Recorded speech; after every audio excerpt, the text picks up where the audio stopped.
Alors, nous disons, après avoir placé peut-être, faire cette petite historique, j'entre directement dans la mamaille, en matière, comme on dit. Nous avons au moins 9 chapitres. J'ai voulu d'abord commencer par la définition même des concepts. C'est quoi la délivrance? Parce que généralement, on attend toujours dans nos églises, venez avoir votre délivrance, venez chercher votre délivrance. Dans l'amalgame, là, toujours des mots, parce que c'est devenu un peu un mot magique. Et c'est là où j'ai dit même que la délivrance est devenue comme un phénomène de mode.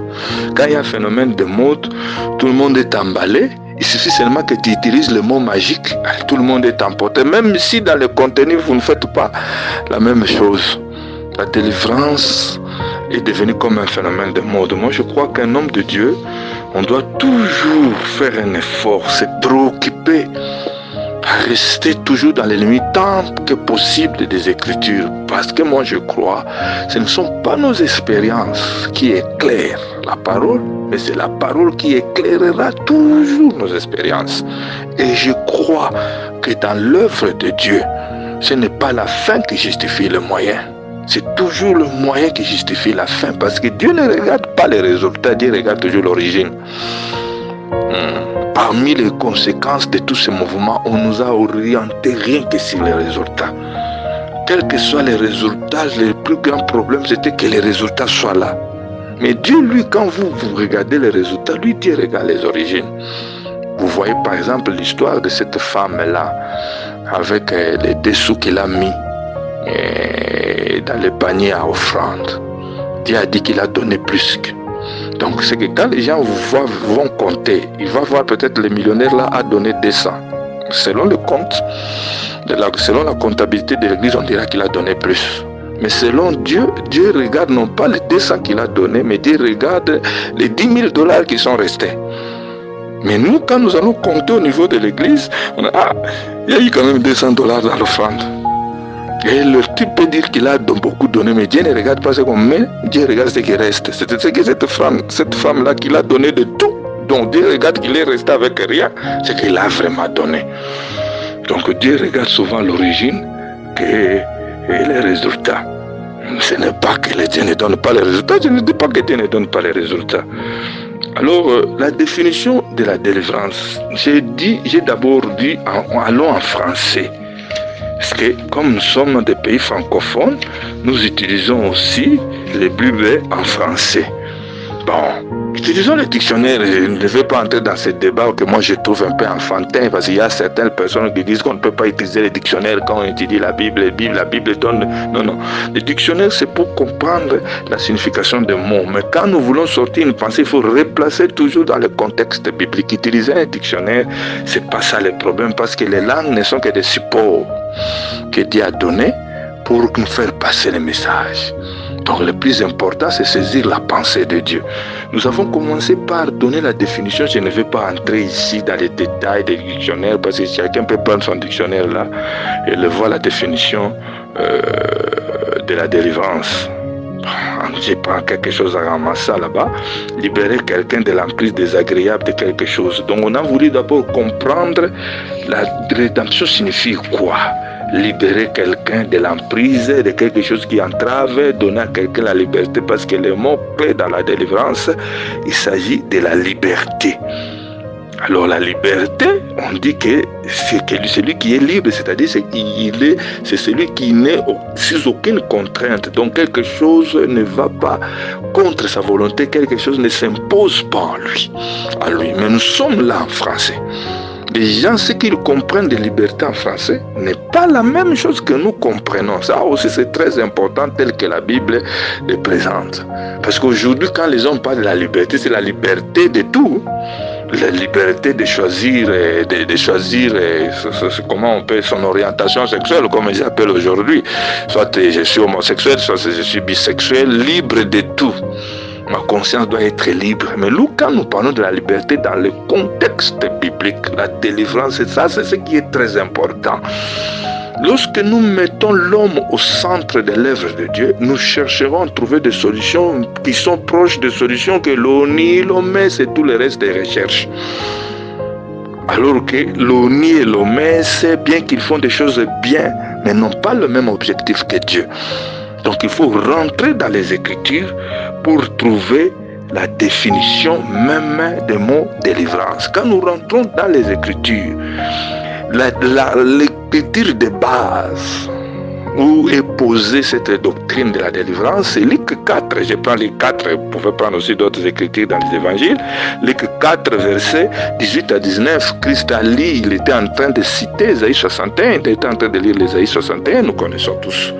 L'Esprit de l'Éternel est sur moi, il m'a oint pour proclamer, je vous épargne d'autres textes, je ne suis pas en train de citer textuellement, je paraphrase, pour rendre la liberté aux captifs, proclamer une année de la grâce. Mais auparavant, une autre écriture qui nous définit même la mission de Christ, je crois que c'est Matthieu chapitre 1 verset 21.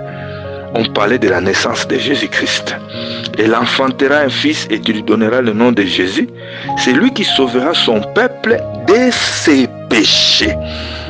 Vous voyez déjà d'entrée de jeu là, on dit c'est lui qui sauvera son peuple de ses péchés.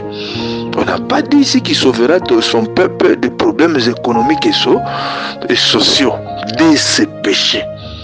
Parce qu'on peut être pécheur, on peut être dans les péchés, mais tout en ayant beaucoup de solutions, en ne connaissant pas la pauvreté matérielle. Tout comme aussi, on peut être libéré des péchés, tout en connaissant encore certaines difficultés sociales.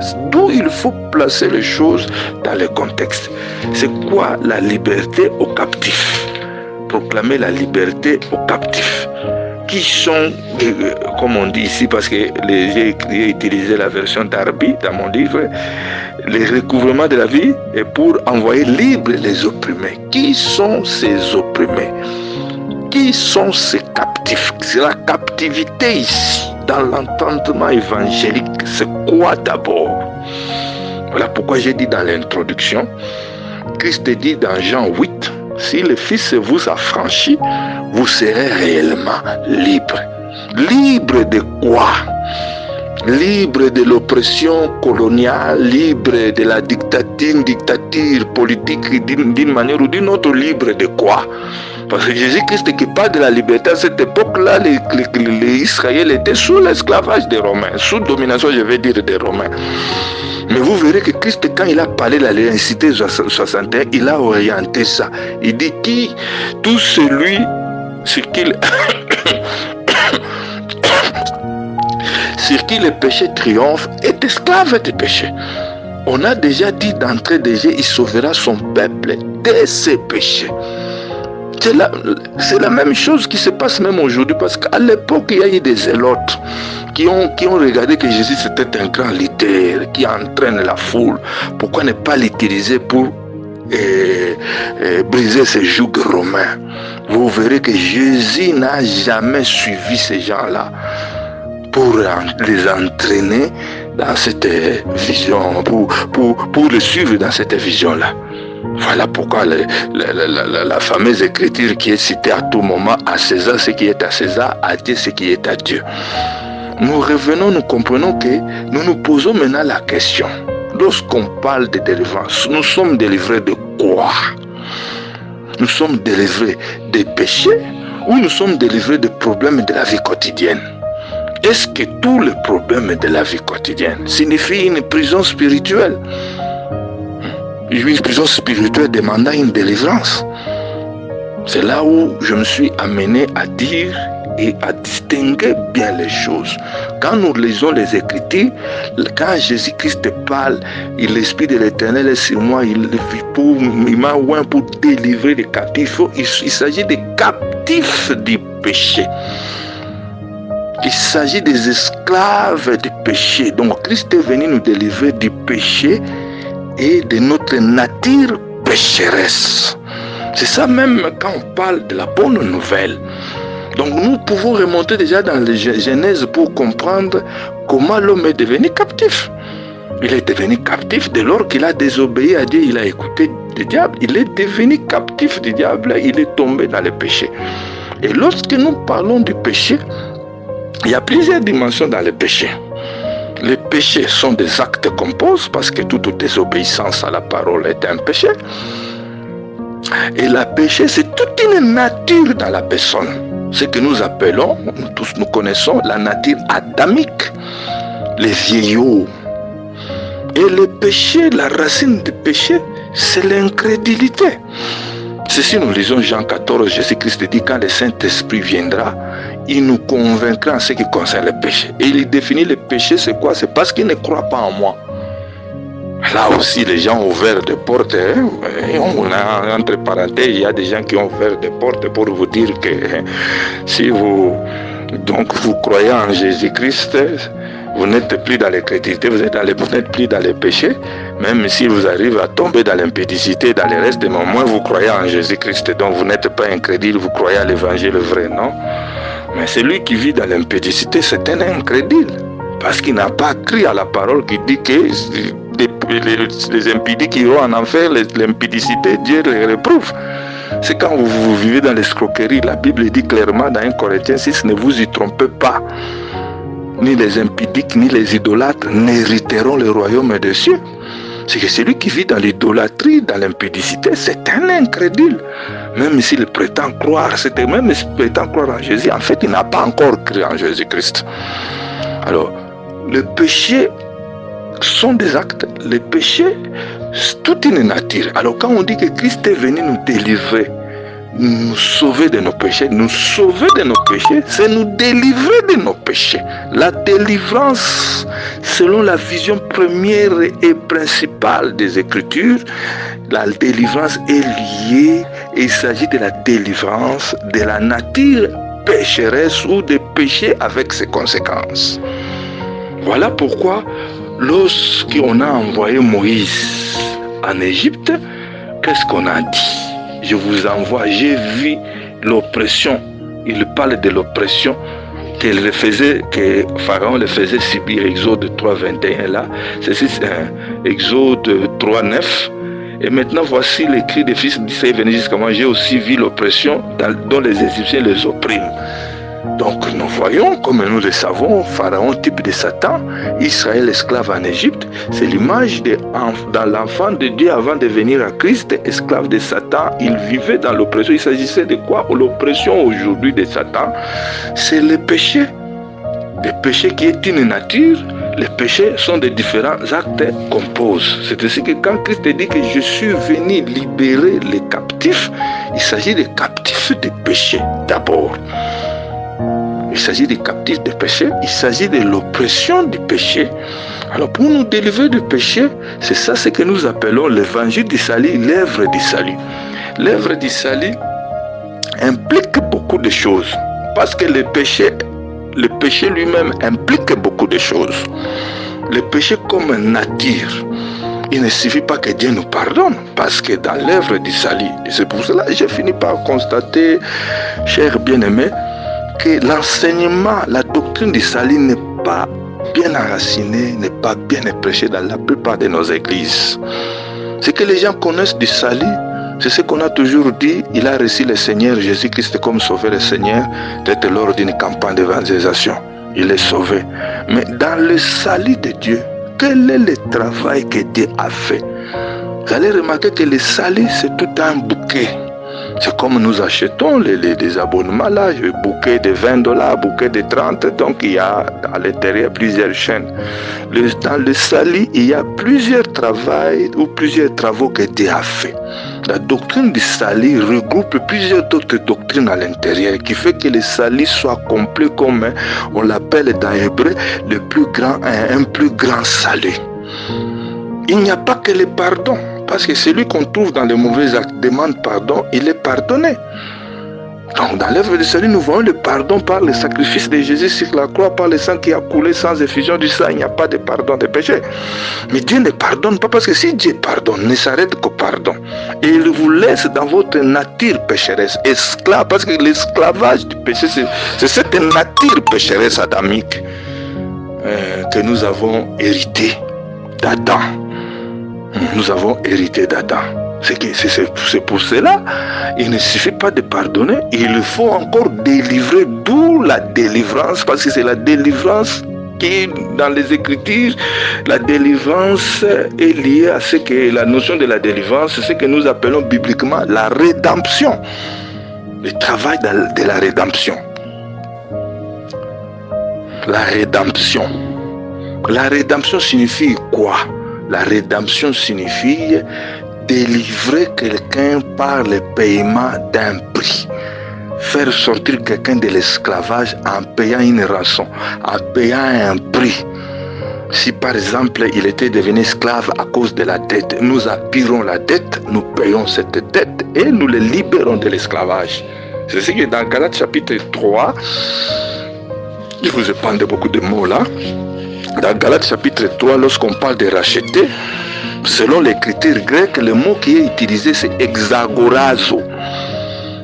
Selon la lexique grecque, on dit c'est racheter quelqu'un des marchés de l'esclavage, et quand vous le rachetez, vous le soustrayez en même temps de ces marchés-là, c'est-à-dire qu'il ne fera plus l'objet d'un autre marchandage. Exagorage. Vous le rachetez des marchés de l'esclave et vous le faites sortir de ces marchés-là. C'est ça la grande question qui se pose déjà. Comment Dieu peut sauver quelqu'un tout en le laissant aussi esclave? On attend dire aujourd'hui, Yakakoluka délivrance nayo, viens chercher ta délivrance. Oui, tu es sauvé. Quand tu avais accepté le Seigneur Jésus-Christ comme Seigneur et Sauveur, tu es sauvé. Mais Yakakoluka délivrance nayo. Les gens distinguent le salut de la délivrance. Il est sauvé, mais il n'est pas encore délivré. C'est un dilemme qui ne se trouve pas dans les évangiles. Comment on peut être sauvé, mais ne pas être délivré? Et qu'est-ce qu'on entend par délivrance? C'est ainsi que nous avons un débat aujourd'hui, que je mets ça aussi devant les hommes de Dieu. Existe-t-il un don de délivrance? Existe-t-il un ministère appelé ministère de délivrance? S'il y a un ministère de délivrance, cela suppose que certains pasteurs ont ce ministère et d'autres n'en ont pas. Et ceux qui n'en ont pas là, ceux qui le prêchent là, c'est quel évangile? C'est l'évangile de Jésus? Est-ce qu'il existe-t-il un évangile qui ne délivre pas? Et quand nous regardons la liste, comment dirais-je, la liste des 5 ministères de la parole que nous tous nous reconnaissons, vous ne verrez pas que la délivrance est listée là-bas. Et quand nous regardons même les dons du Saint-Esprit, soit en Romains 12, soit en 1 Corinthiens 12, vous ne verrez pas un don qu'on appelle don de délivrance. Parce que la délivrance est liée au salut. La délivrance est liée, c'est le contenu même de l'évangile. Jésus a été loin pour nous délivrer. Et l'évangile que nous prêchons, c'est l'évangile de la délivrance, comme on dit dans Romains chapitre 1, verset 16. L'évangile est une puissance pour le salut de quiconque croit.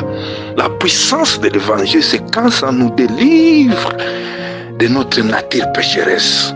Le pardon a un aspect légal, mais la délivrance a un aspect puissance et un aspect pouvoir.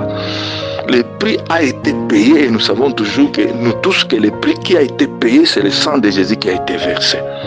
C'est ainsi que la délivrance concerne premièrement la délivrance de la nature pécheresse.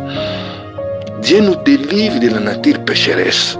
Maintenant, il étend aussi sa grâce. C'est tout ce que les péchés ont entraîné, le péché ou les péchés ont entraîné dans notre vie. Voilà pourquoi regardez l'ordre des choses. Il y a eu d'abord la sortie de l'Égypte. La sortie de l'Égypte et puis la marche dans le désert.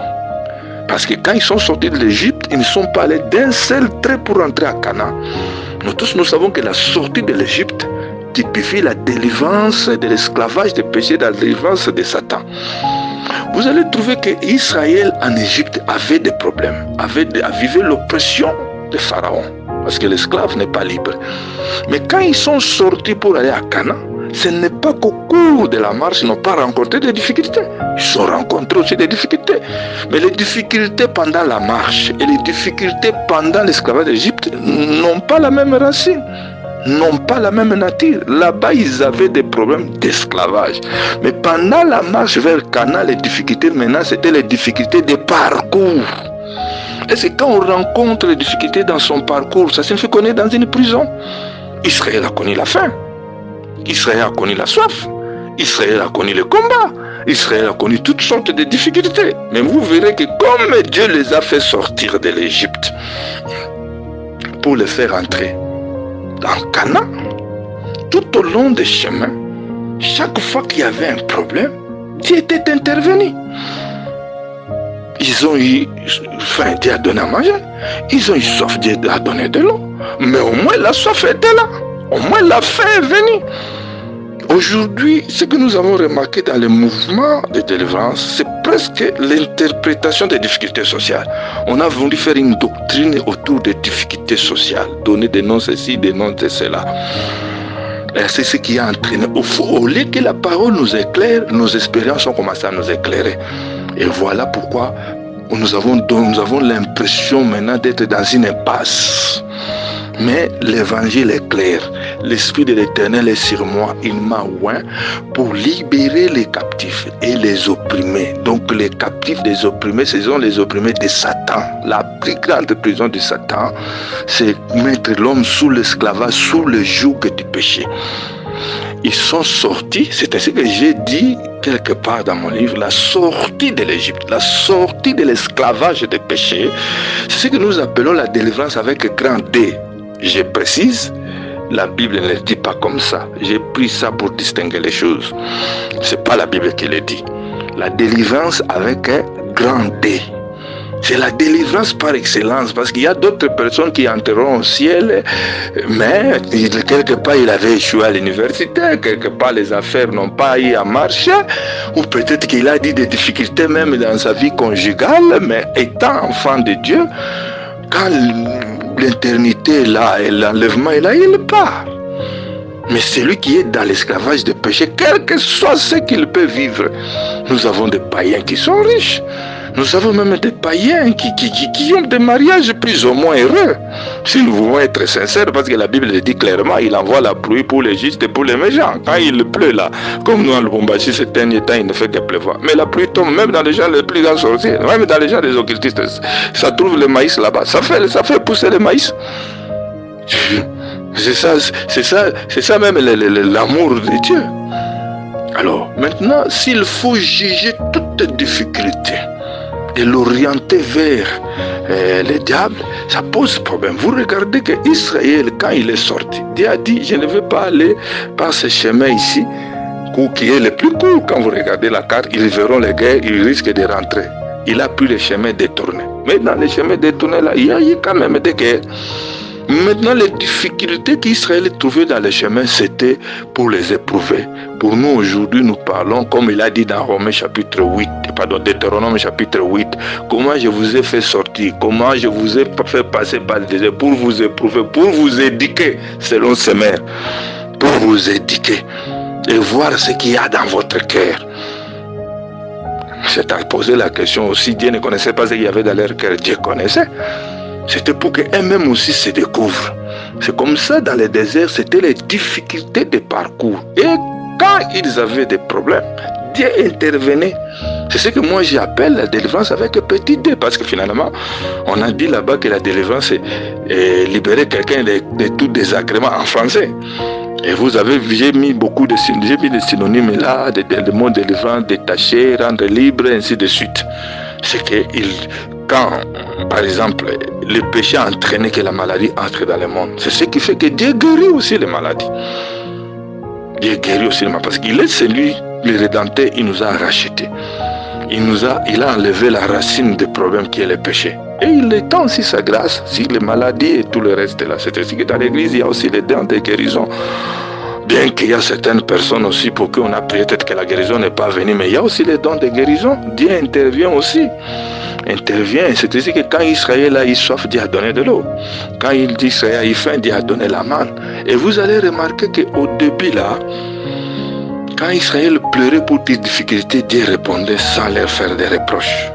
Mais plus loin là-bas, quand Israël murmurait, Dieu frappait. Parce qu'en ce moment-là, c'était l'incrédulité maintenant. Mais au début, c'était des besoins. Et la Bible dit, faites savoir vos besoins à Dieu par des prières et des supplications. Et à travers ces réponses-là, Dieu est en train de perfectionner, à travers des difficultés, Dieu est en train de perfectionner. Mais on a complètement enlevé cet aspect des choses. Ce qui fait que dans l'enseignement de la délivrance, toute difficulté, on va vous expliquer, c'est une prison ceci, c'est une prison cela. À la fin, au lieu d'augmenter la foi, on a l'impression que la foi de beaucoup ont même baissé parce que quelqu'un a déjà l'idée en lui, il est sous la malédiction ancestrale. J'en dirais aussi un mot comme j'ai quand même 3 séances, j'arriverai aussi à ça. Et j'ai dit que la délivrance avec petit d, Dieu intervenait toujours. C'est dans la continuité de la délivrance. Quand Dieu guérit, quand Dieu répond, ce n'est pas un travail à part, c'est dans la continuité, parce que nous sommes devenus son enfant, nous sommes sous sa charge, jusqu'à ce que nous entrons dans Canaan. Tout ce que nous trouverons comme entrave dans notre parcours concerne Dieu et Dieu intervient. C'est ce que je peux appeler entre guillemets délivrance avec un petit d. Mais la délivrance qui importe ici, qui va faire même que Dieu intervienne, c'est la délivrance de la nature pécheresse. Dieu, dans la rédemption, comme j'ai dit que la délivrance, dans la Bible, lorsqu'on parle de la délivrance, le mot biblique, c'est la rédemption. C'est délier quelqu'un. Parce que le mot lien, dans la Bible, le mot lien signifie simplement qu'on est encore esclave. C'est ce que nous disons que Christ, quand il dit l'Esprit d'éternel Maouin, le prix qu'il a payé, c'était le prix de notre délivrance, la délivrance de la nature pécheresse, pour que nous le servions librement. Parce que l'objectif de la délivrance, c'est que nous servons Dieu librement, comme Dieu a dit à Moïse. Lorsque vous serez sortis de l'Égypte, le signe que c'est moi qui t'envoie, Moïse, sur cette montagne ici, vous me servirez. Le signe même que quelqu'un délivré du monde, il sert Dieu. Quand je dis sert Dieu, nous le réduisons pas seulement à la prédication. Servir Dieu selon les talents et la grâce, vous le servez librement. Celui qui s'adonne au service de Dieu, celui qui sert Dieu, montre par là qu'il est délivré, qu'il est soustrait de l'emprise du diable. Voilà ce qu'on pouvait dire par rapport à la définition. Je vous ai épargné tous les mots, apolétrosis, litrosis, des choses comme ça. Je n'ai pas quand même un homme de Dieu certain. Vous maîtrisez même aussi les Grecs. Donc nous disons ceci en résumé, que la délivrance concerne d'abord la délivrance de la nature pécheresse. C'est très très important. Lorsque nous inversons, ça cause problème aujourd'hui. Parce que nous avons l'impression que nous sommes centrés beaucoup plus sur la vie quotidienne. Non pas qu'on ne doit pas prier pour les enfants de Dieu. Non pas que Dieu n'intervient pas dans notre vie quotidienne.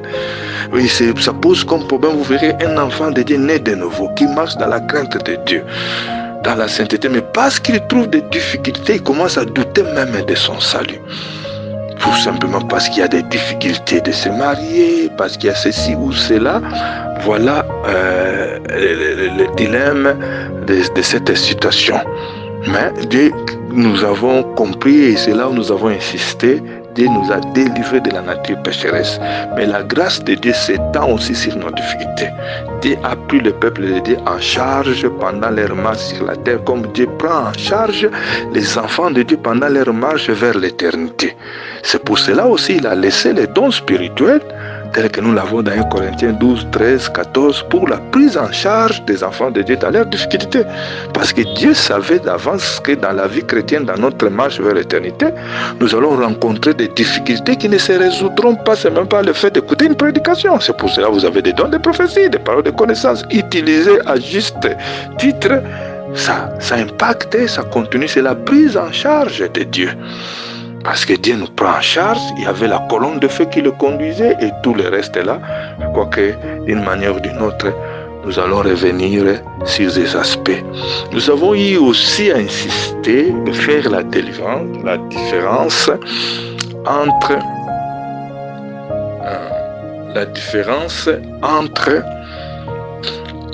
la délivrance et le combat spirituel. Là aussi, c'est une chose qui a créé aussi beaucoup de problèmes. La différence entre le combat spirituel et la délivrance. Parce que vous attendez toujours les gens dire aujourd'hui, Nazo Bunda pour la délivrance, je combat pour ma délivrance. Est-ce qu'un homme peut-il se délivrer lui-même? Bon, bien entendu, on parle souvent, c'est la autodélivrance. Voilà pourquoi la question qui est posée, on est délivré de quoi? On est délivré de quoi? Si je vis les difficultés, la Bible dit, faites savoir vos besoins à Dieu par des prières et des supplications. On insiste là-bas, prières et supplications. Parce que Dieu utilise les événements sociaux, les événements de notre vie pour nous perfectionner en Jésus-Christ. Ce n'est pas forcément une prison, ce n'est pas forcément un lien. La délivrance concerne d'abord ceux qui sont captifs. Personne ne peut se délivrer lui-même. Pour délivrer les enfants d'Israël de l'esclavage, Dieu a envoyé Moïse. Moïse était extérieur à l'esclavage. Moïse n'a jamais été esclave de Pharaon parce qu'il a vécu chez Pharaon comme prince. C'est Dieu qui l'enverra pour délivrer. Et pour nous délivrer des péchés, Dieu enverra Jésus-Christ qui n'a jamais été esclave.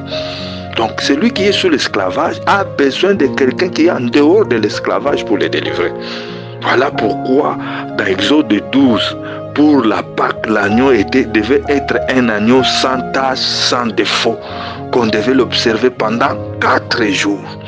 De 10 au 14, nous pouvons voir un agneau qui n'a jamais porté de joug, ainsi de suite. C'est l'agneau qu'on doit immoler.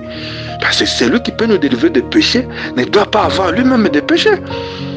Voilà pourquoi le jour où on devait crucifier Jésus, on a mis Jésus, on a mis Barabbas. Des deux, qui voulez-vous que je libère? On a dit libérer Barabbas, mais crucifier Jésus.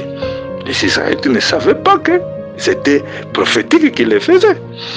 Parce que Barabbas, entre guillemets, c'était un agneau avec beaucoup de lèpre, beaucoup de taches. Et quand ils ont dit tuer Jésus, crucifier Jésus et que son sang revienne sur nous, ils n'ont fait que prophétiser. C'est-à-dire, Christ devait mourir et son sang devait revenir pour sauver. Parce que Christ était sans défaut. La Bible, Ponce Pilate a dit, je ne vois aucun mal à lui. Et Ponce Pilate n'a fait que confirmer. Je ne vais pas entrer dans cette explication de 4 jours. Il est allé chez Anne, chez Caïphe, chez Hérode. Le 4e, c'était Ponce Pilate qui a conclu. Ponce Pilate qui a conclu, je ne vois aucun mal à lui. Mais on a dit crucifie-le. Parce qu'à la Pâque, on immole un agneau sans défaut. C'est ainsi que Christ est venu nous délivrer parce que lui-même est étranger, il était en dehors de l'esclavage. Les combats spirituels maintenant concernent ceux qui sont sauvés. Ce sont des choses qui doivent être clairement établies. Quelqu'un qui est encore esclave de Jésus, où il fait le combat spirituel. Non. Il faudrait d'abord qu'il soit délivré de sa nature pécheresse, qu'il soit né de nouveau, racheté réellement. Lorsque nous parlons de la rédemption, nous ne parlons pas de fête, parce qu'aujourd'hui, ce qui est aussi compliqué, je vais dire un mot, quand je vais parler de la possession, un chrétien peut-il être possédé? J'ai aussi abordé ça dans les livres. Je vais aussi exposer les arguments ici. Alors, maintenant, on regarde, parce qu'il est pris. Il va dans l'église locale, il est dans... Est-ce que tous ceux que nous avons dans nos églises locales là sont réellement sauvés? Et vous allez remarquer qu'aujourd'hui, nous commençons à constater que de moins en moins nous avons des concerts. Tout pasteur que vous êtes, homme d'église que vous êtes, vous pouvez peut-être ne pas me contredire là. On a de moins en moins de conversions authentiques. Vous avez des gens qui n'ont pas une vie correcte, mais lorsqu'il faut faire le combat pour son foyer, là vous voyez qu'il est debout, il est éveillé, il va attaquer les démons. Mais est-ce que lui-même là est libre? Il est vraiment délivré. Le combat spirituel ne concerne pas les païens, même s'il est païen, entre guillemets, christianisé. La délivrance concerne ceux qui sont captifs. Je suis, l'Esprit de l'Éternel est sur moi. Il m'a oint pour libérer les captifs, rendre libres les opprimés. C'est l'œuvre de la croix avec le Saint-Esprit qui nous a rendus libres. C'est ainsi que moi je crois que celui qui n'a pas le sceau du Saint-Esprit n'est pas encore délivré. Même si entre-temps il est béni, vous savez, les gens qui viennent dans l'église bénéficient parfois aussi les dons et les grâces qu'il y a dans l'église ou qu'il y a dans les pasteurs. Si vous avez le don de guérison, celui qui vient dans l'église, il est malade, Dieu veut le guérir. Il prie, vous priez, Dieu le guérit. Il a bénéficié de votre don de guérison. Il n'est pas forcément né de nouveau. Là, c'est là où nous devons faire attention, nous, en tant qu'hommes de Dieu.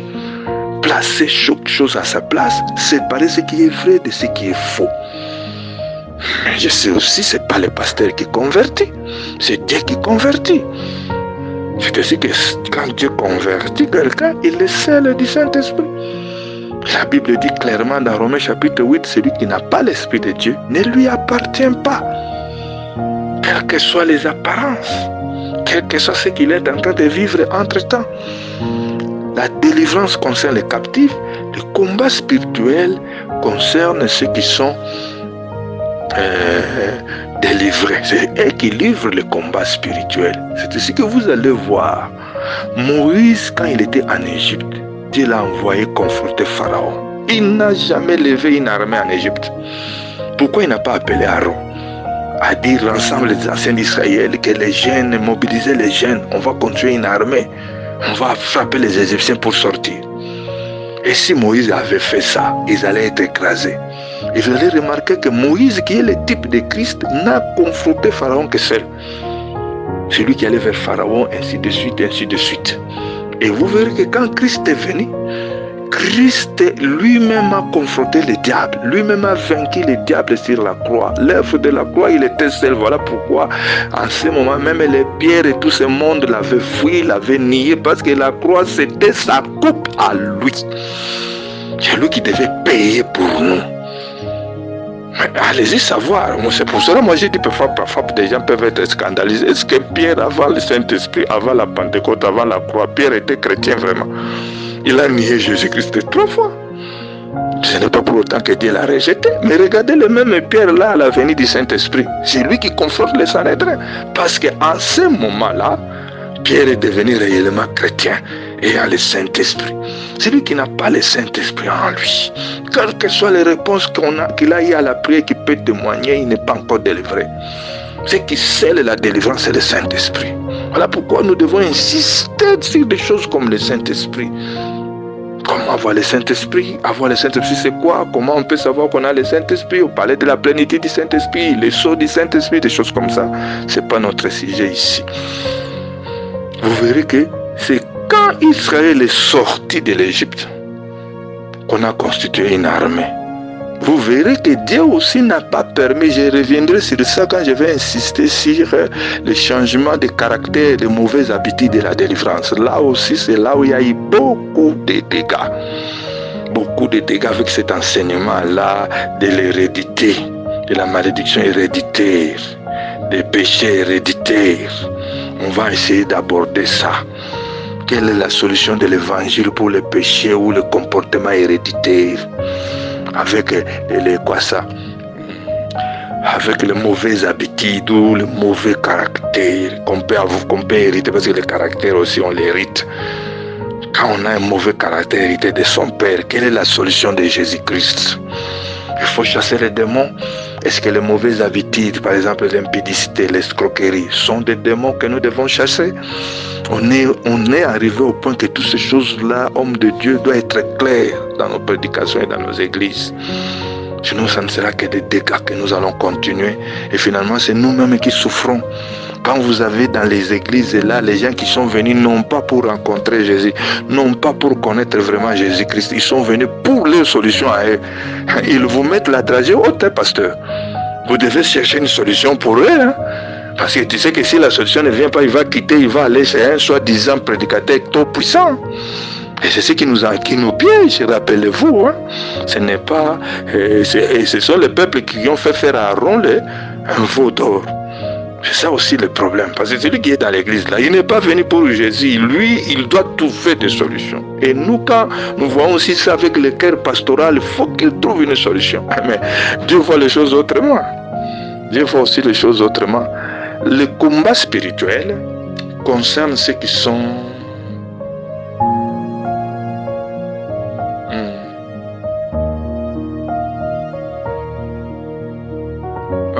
Le combat spirituel concerne surtout ceux qui sont délivrés. C'est ce que Israël, pour que la guerre d'Amalek, c'est là où je dis que je insisterai quand je vais arriver sur le comportement. La guerre d'Amalek, Dieu n'a permis que Amalek attaque Israël que seulement quand Israël a fait des expériences majeures. Israël a mangé la manne, il a bu l'eau du rocher, juste après ça, Amalek l'attaqua. C'est significatif, c'est prophétique. Qui est Amalek? On en parlera. Aujourd'hui, comment on peut... Le combat d'Amalek signifie quoi? Il y a eu quand même des guerres, mais sur le chemin de Dieu. C'est là où nous disons aux enfants de Dieu, on est toujours dans la voie de Dieu, on est toujours dans l'ordre de Dieu, mais on connaîtra des combats. Mais le combat qu'on connaît en ce moment-là, ce n'est plus le combat d'esclavage, comme nous l'avons dit, c'est le combat de parcours. Maintenant,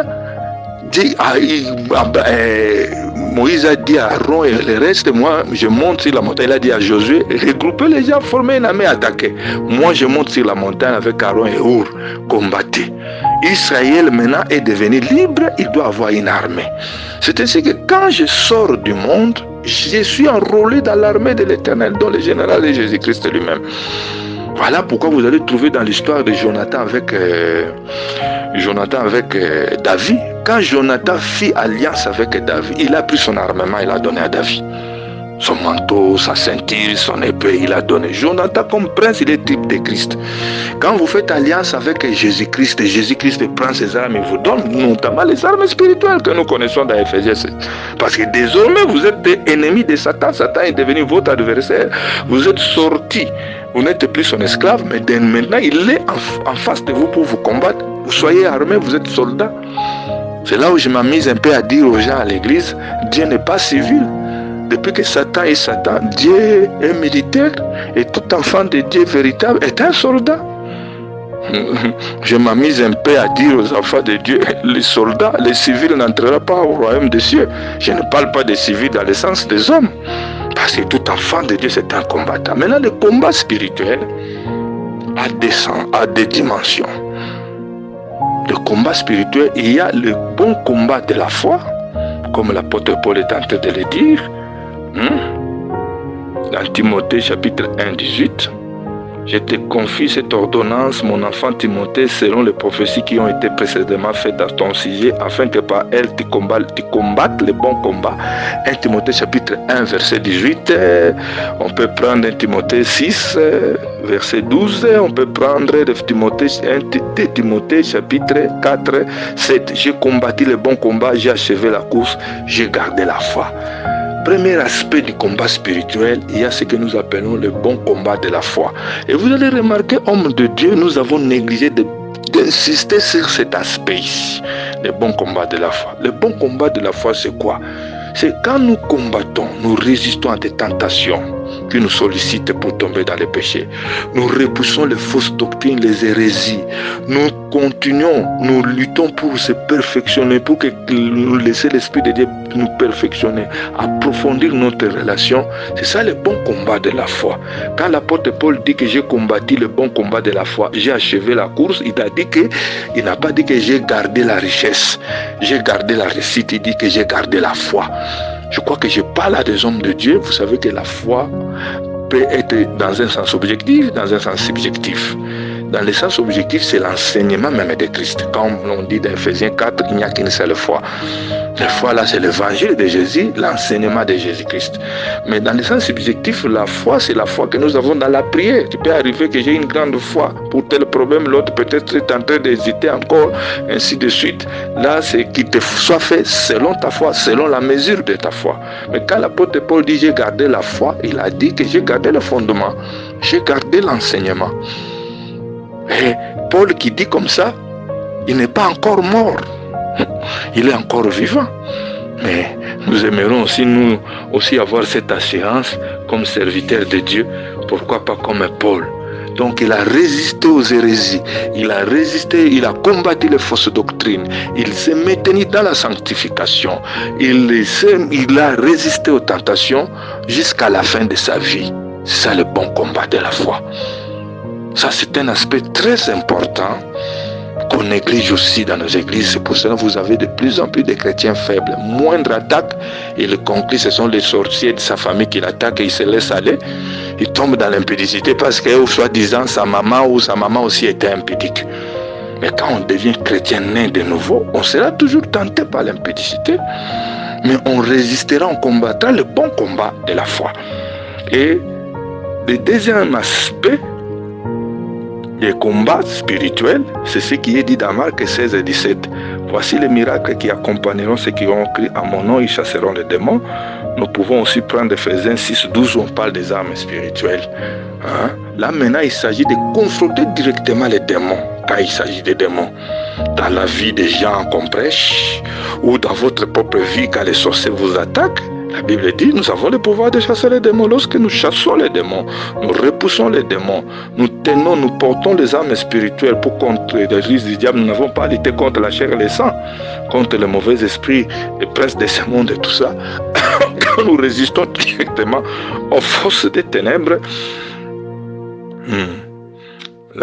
nous luttons contre les forces des ténèbres. Nous sommes en train de combattre aussi nous sommes aussi en train d'exercer le combat spirituel, mais en chassant parce que nous avons cette autorité-là. Mais vous allez remarquer, c'est cet aspect ici de chasser les démons, c'est là où on insiste beaucoup. C'est là où il y a eu nous avons créé des enseignements de démonologie, on explique tel démon, j'ai fait rire les gens. Quelque part, j'avais reçu un prédicateur chez moi à Matete. Il venait de Centrafrique, c'est là où je vais chuter. Et le reste là, on va continuer demain. Il a bien prêché, il exhortait très bien. Mais il a commencé à dire non, pour chasser certains démons, il faut les connaître par leur nom. Ce sont des choses que nous disons aussi, parfois peut-être que nous avons aussi prêché, mais qu'il faudrait demander aussi à connaître, à donner aussi l'écriture. Et vous voyez par exemple les enfants qui sont turbulents.